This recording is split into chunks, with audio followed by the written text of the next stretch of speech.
Go. Alrighty, so these are the tiles. I haven't really seen a video of somebody how you clean them. So got a $1 container from Walmart, some acetone, and got my old toothbrush because it was time to get a new toothbrush. So I just put the tile with the spray paint and the acetone, let it sit for a moment.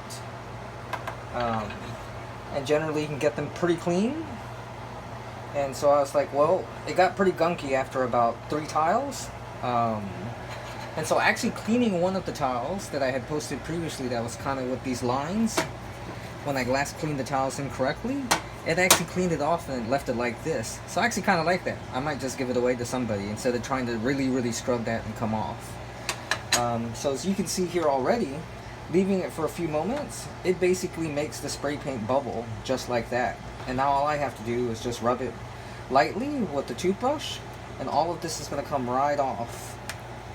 Just like this. And I'll make another little video on how I filter the acetone, well, the spray paint away from the acetone in the next one. Thank you.